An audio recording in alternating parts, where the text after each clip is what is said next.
Sneakiest, always surrounded by women. Are we close?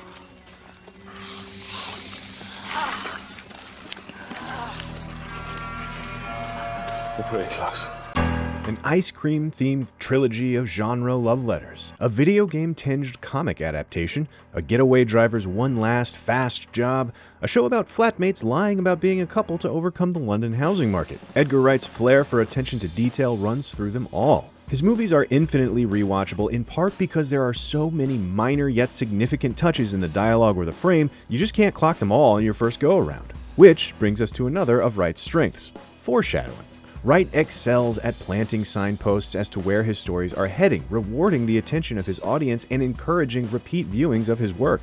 Case in point, Shaun of the Dead features an instance of foreshadowing in plain sight you may have missed that's really going to pull the rug out from under you.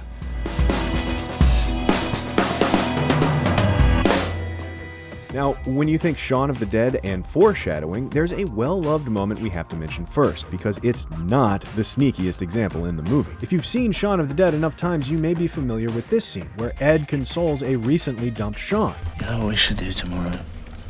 Keep drinking. We'll have a Bloody Mary first thing, or a bite of the King's Head, couple of the Little Princess. We'll stagger back in.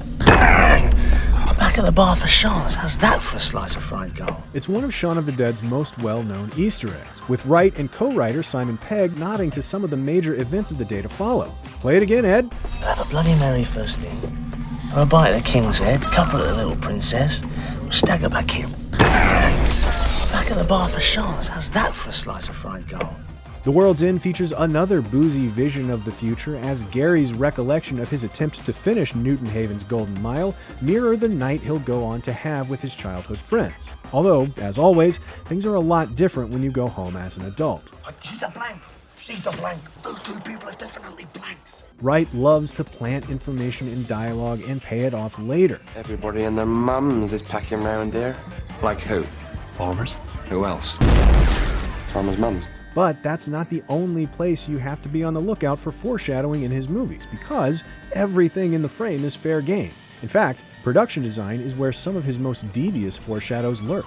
Wright delights in using visuals to speak to what's coming, and usually the characters are none the wiser. When Nicholas Angel arrives in Sanford, he's too distracted by the graffiti on the town fountain to notice that he's got a list of murderous townies right in front of him. It's all about the greater good.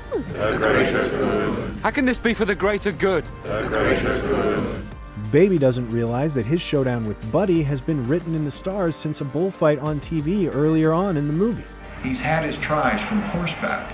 Now he must try to end this on foot. And Scott Pilgrim really should have been a little more attentive to all the exes that started to come back to haunt him after he started taking on Ramona's in Mortal Kombat. Point is, you can't discount anything you hear or see as throwaway.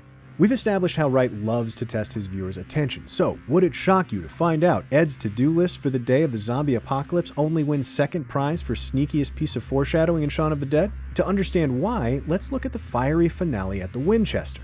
Shaun and his friends have made it to the pub, but David's hasty decision to break a window to get in has rendered the building unsafe.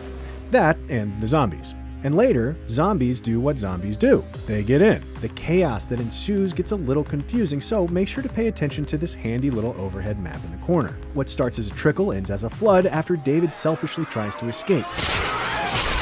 When Diane goes after what's left of him, Shaun, Ed, and Liz make their last stand.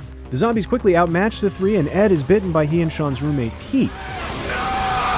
The three end up behind the bar of the Winchester, swarmed on all sides by the living dead, a terrible place for the characters, but a wonderful place for fans who appreciate the level of detail Edgar Wright works with. Because, as you know by now, Wright foreshadows in many ways, weaving hints at the future into dialogue, cinematography, production design, even in how the blocking of a climactic action scene relates to a minor piece of set decoration. After all, this map should look familiar.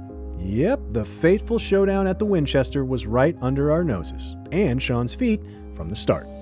How's that for a slice of fried gold? What are some of your favorite minor details in Edgar Wright's movies? Did the very subtle last line of the intro effectively foreshadow which Easter egg we were going to discuss, or was that a cornet no? And I also apologize for that. Let us know in the comments, and be sure to subscribe to IGN Movies and TV for more nonsense like this. Yeah, boy!